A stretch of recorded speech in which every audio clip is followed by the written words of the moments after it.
अभी जनता आपसे कोई उम्मीद रखती है तो आप जनता आपसे क्या उम्मीद रखे, यानी कि इसका नाम सिकंदरपुर है और मैंने सुना है कि ये सिकंदरों का गांव कहलाता है, बहादुरों का गांव कहलाता है, इसका सिकंदरपुर नाम क्यों? और कहते हैं भारत माता की जय, हिंदुस्तान जिंदाबाद, वंदे। उत्तर प्रदेश, जिला मुजफ्फरनगर, गांव सिकंदरपुर, ये कस्बा चरथावल के पास में पड़ता है। कौन सा रोड पड़ता है ये चरथावल थाना भवन रोड पड़ता है। और जैसा कि मुहर्रम के अयाम अपनी चरम सीमा पर है और चेलुमों का दौर चला हुआ है। हिंदुस्तान के किसी भी कोने में आप जाएंगे, स्टेट में, गांव देहात, शहर में, गली मोहल्ले में, तो ये दौर आपको और ये माहौल आपको नज़र आएगा, क्योंकि शिया समुदाय के लोग सारी दुनिया में हैं। लेकिन इमाम हुसैन वो एक शख्सियत ऐसी है जिसका गम सारी दुनिया मनाती है। जैसा कि ये यहाँ पे ताजिया निकल रहा है और दूसरे समुदाय के लोग भी रहते हैं यहाँ पे। पहले बताइए कब से शुरुआत है, यानी कितने दिन हो गए यहाँ इस गांव में आप लोगों को इस चेलुम का अय्याम मनाते हुए? जी। तकरीबन इस प्रोग्राम को चेलुम के हमारे यहाँ 200 साल 250 साल के करीब में हो गया है जी। तो हमारे जो बुजुर्ग थे हमारे से पहले, वो तकरीबन हमारे दादा परदादा जो थे, मुनीर अली इब्न अल्लाह दिया, हुसैन अली इब्न मुनीर अली, मोहम्मद हसनैन इब्न हुसैन अली, हैदर रज़ा इब्न मोहम्मद हसनैन, हम उनसे सुनते हुए आ रहे हैं कि हमारे जो गाँव के अंदर है ये करीबन 250 साल से पहले, 250 साल पुराना प्रोग्राम चलता आ रहा है। अच्छा जी।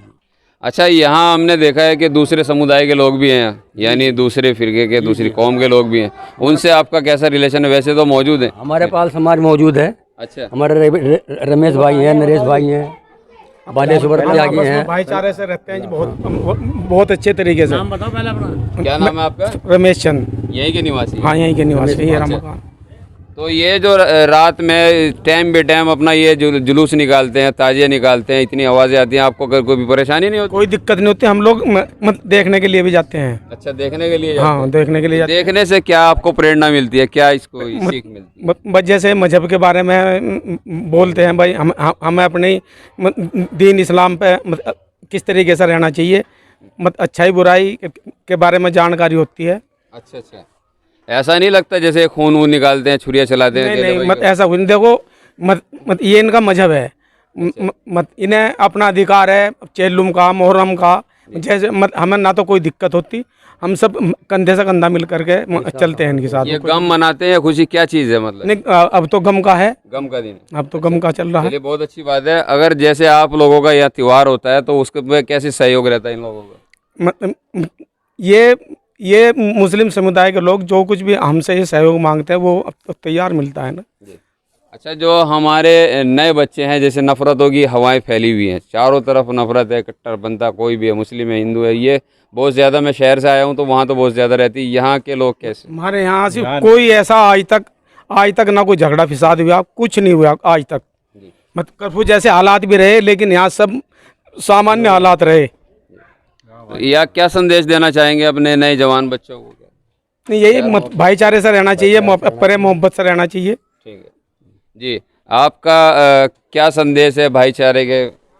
हमारा गांव सिकंदरपुर एक हमारे ब्लॉक चरथावल के अंदर मिसाल है कि यहाँ से अच्छा भाईचारा हमें कहीं दिखाई नहीं देता। अच्छा, क्योंकि हमारे छोटे बच्चे जो दूसरे समुदाय के हैं वो हमारा इतना आदर करते हैं, सम्मान करते हैं कि वो बस एक सराहनीय बात है और जो बहुत ही अच्छी बात है उन लोगों की जी। अच्छा, एक बात और जानना चाहूँगा, जैसे कि इसका नाम सिकंदरपुर है और मैंने सुना है कि ये सिकंदरों का गांव कहलाता है, बहादुरों का गांव कहलाता है, इसका सिकंदरपुर नाम क्यों पड़ा, कैसे पड़ा, यानी कुछ ऐसा कुछ इतिहास है या बस वैसे ही प्यार मोहब्बत में डाल दिया? जी, मैं जो मुझे जानकारी है मैं आपको बताऊँगा, जो हमारे बुजुर्गों ने हमें बताया। अच्छा, कि इसका नाम सिकंदरपुर कैसे पड़ा, हमने भी अपने बुजुर्गों से डिस्कस किया इस सिलसिले में कि इस हमारे गांव का नाम सिकंदरपुर कैसे पड़ा। अच्छा, जो मैं आपसे बयान करूंगा अभी आपके जनता बंदा चैनल पे, वो हमारे छोटे भाई, बड़े भाई, छोटे भाई बच्चे खड़े हैं हमारे, उनको भी इस बात की जानकारी हो जाएगी कि ये हमारे गांव का नाम कैसे सिकंदरपुर कैसे पड़ा। देखिए सर, हमारा गांव सिकंदरपुर एक हिंडन नदी के किनारे बसा हुआ गाँव है। अच्छा, और ये गाँव तकरीबन दो बार बसा, तीसरी जगह दोबारा बस रहा है। अच्छा अच्छा, क्योंकि हिंडन नदी का प्रकोप पहले इतना चढ़ता था कि ये जो है ज़मीन को काट के और ढांगे गिरा के गांव के करीब पहुंच जाती थी, तबाह कर देती। हाँ, तबाह कर देती थी। तो हमारा गांव सिकंदरपुर एक न्यामू गांव हमारा 3 किलोमीटर यहाँ से, वहाँ पे उसके नियमों के पास बसा हुआ था। अच्छा जहाँ आज भी ऊंचे ऊंचे टीले मौजूद हैं। जी और एक गहराई जो नदी चलती थी जहाँ से, वहाँ आज भी 20 फुट गहराई से वो झील छुटा हुआ है। जी तो ये हमारा गांव वहाँ से उठ के और यहाँ ऊंचाई वाले इलाके पे बसा। अच्छा तो अब नदी जो है वो इसका कुछ बिगाड़ नहीं सकती। तो ये तीसरी जगह आबाद गांव है सिकंदरपुर। इसका नाम जो है, आपने मेरे सवाल किया है कि इसका नाम सिकंदरपुर कैसे पड़ा, वो मैं आपसे बयान करना चाहता हूँ कि हमारे बुजुर्ग बड़े जो थे, वो एक कहानी तो बहुत लंबी है, आपका थोड़ा समय वेस्ट होगा जी, शॉर्ट में बताऊँगा कि हमारे जो बुजुर्ग थे वो हम पहले जन्मी मुसलमान नहीं है। अच्छा अच्छा हाँ, हमारे जो बुजुर्ग थे बड़े थे जी वो गंगा स्नान के लिए, मैं आपको शॉर्टकट में बताना चाहता हूँ। जैसे कि हमारे बुजुर्गों ने बताया कि शॉर्टकट में कि हमारे जो बुजुर्ग थे वो गंगा स्नान के लिए गए। अच्छा गंगा जी पर गंगा स्नान के लिए गए। जी तो वहाँ इन्हें एक संत साधु या भाई दुर्वेश कहिए, जी जी वो इनसे इनकी मुलाकात हुई, जो गंगा पे बैठे हुए तपस्या कर रहे थे या इबादत कर रहे थे अपनी। जी तो वहाँ जो जनता गई हुई थी, वहाँ उन्होंने अपना जो है करिश्मा दिखाया अच्छा और उन्होंने अपने एजाज से गंगा जी से कुछ कहा सुना। जैसे भी मतलब हमारे गांव के, हमारे जो आसपास की दुनिया पब्लिक जाती है वहाँ, तो जाती है हाँ, सभी तो जाते वहाँ जो है उन्होंने अपना करिश्मा दिखाया। जी लोगों ने कहा ये तो बहुत दुर्वेश है, पहुँचे हुए व्यक्ति हैं, इनकी बात सुनो। जी उन्होंने दीन इस्लाम का प्रचार किया वहाँ। अच्छा अच्छा दीन इस्लाम का प्रचार जब उन्होंने किया तो कुछ लोगों की बात समझ में आई। जी तो वहाँ एक चौहान सिकंदर के नाम से, अच्छा ठाकुर सिकंदर के नाम से जी कोई हमारे जो बुजुर्ग थे वो भी वहाँ मौजूद थे। अच्छा अच्छा उन्होंने भी देखा कि भाई बहुत चमत्कार है, करिश्मा है इनके अंदर, इनकी बात सुनो, जी पता नहीं क्या भलाई है। तो उन्होंने उन्हें उपदेश दिया कि आप जो है इस्लाम धर्म कबूल करो, अच्छा और इस्लाम धर्म में भी शिया धर्म जो है आप कबूल करें, अच्छा अच्छा जिसका जो है इमाम हुसैन अलैहिस्सलाम जो हैं वास्ता है वास्ता उनका उनसे है।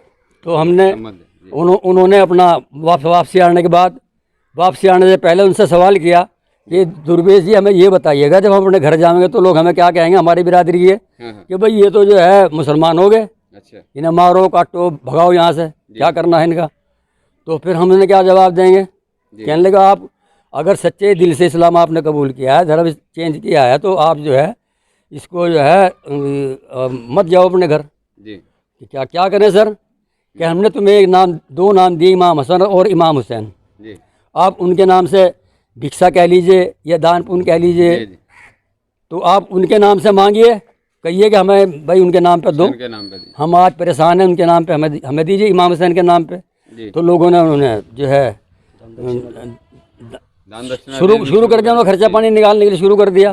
जी वो यहाँ आए तो वहाँ से जो है सिकंदर साहब जो है वो यहाँ हमारे गांव में आए और उन्होंने जो है हमें इस्लाम धर्म की शिक्षा दी है। और उन्होंने और भी हाँ इस लेवल पे पहुँचा दिया कि हम इस इस्लाम धर्म के अंदर शिया मजहब में दाखिल हो गए। और वहीं से उनका नाम था आरफ अली शाह। आरफ अली शाह उनका नाम था, दुर्वेश जो थे तो वो बहुत बड़े दुर्वेश थे, उनका आरफ अली शाह नाम था। आपका टाइम बहुत ले लिया है, तो इसलिए मैं यही कहूँगा कि इसलिए हम आरफी हजरात कहलाते हैं। वो सिकंदर जो है, सिकंदर चौहान, हम जो हैं ये नस्ल हमारी चौहानों से चली हुई है। अच्छा। अब तो हम जो हैं बस अब तो मौला के गुलाम कहिए, इमाम हसन के गुलाम कहिए, या उनके सेवक कहिए, या उनके मानने वाले कहिए। शुक्रिया, मेहरबानी।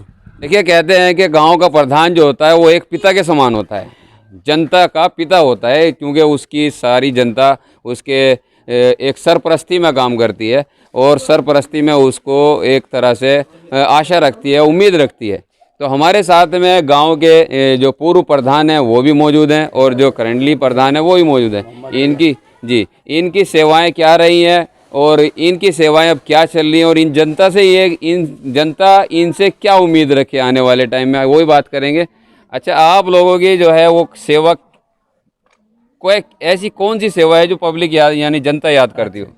कोई ऐसी सेवा है? देखिए, जनता के माध्यम से मैं अपनी बात कहना चाहूँगा कि मुझे तकरीबन मेरी एज 68-69 के करीब में पहुँच रही है।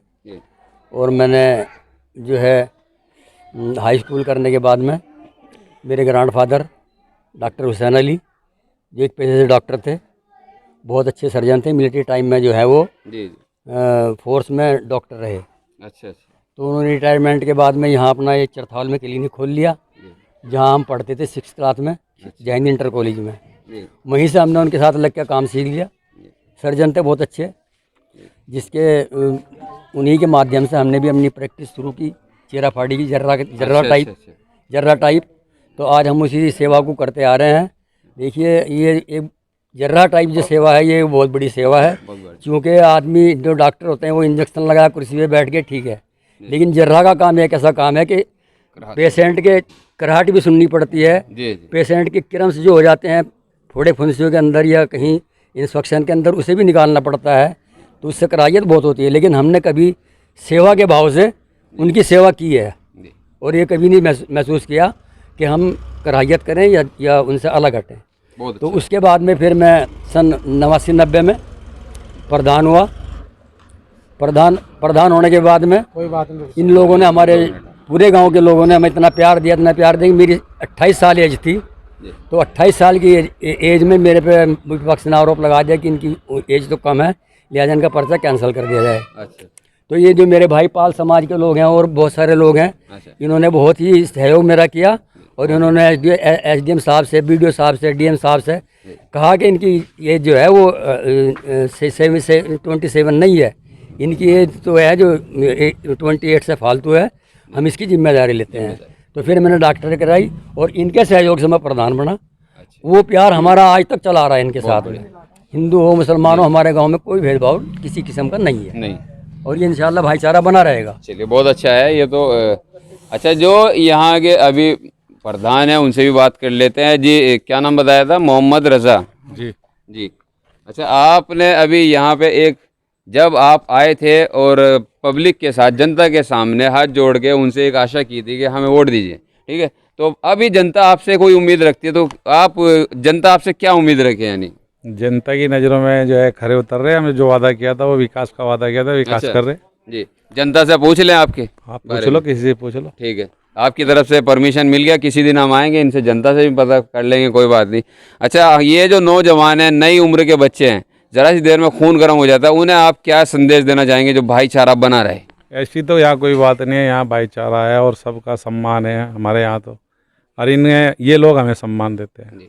अच्छा, एक और बात है, ये जो आपकी अज़ादारी है, ये हमें क्या प्रेरणा देती है, यानी इंसानियत के नाते क्या देती है? ये तो इंसानियत बताते हैं। इमाम हुसैन का ने जो रास्ता बताया उस पर जो है हम कायम चल रहे, उसी पे जो है अपना काम। चलिए, बहुत अच्छी बात है। मैं 2 लाइन कहूँगा और उसको सब मिल के कहेंगे। क्या क्या कहते हैं कि हिंदुस्तान वो सरजमीन है, हिंदुस्तान एक, भारत वो देश ऐसा है जिसकी भारतीय सभ्यता और गंगा जमुना की तहजीब हमें एक दूसरे की भावनाओं, एक दूसरे के देवी देवताओं, पीर पैगंबरों की सम्मान करना सिखाती है। तो सब मिलजुल के रहते हैं और कहते हैं हिंदू मुस्लिम सिख ईसाई आपस में भाई भाई, और सारे जहाँ से अच्छा हिंदुस्तान हमारा। और कहते हैं भारत माता की जय, हिंदुस्तान वंदे। बहुत बहुत शुक्रिया, आपको ऐसे ही प्यार बना रहे और क्या नाम, अल्लाह भगवान आपको ऐसे ही सलामत रखे। बहुत बहुत शुक्रिया।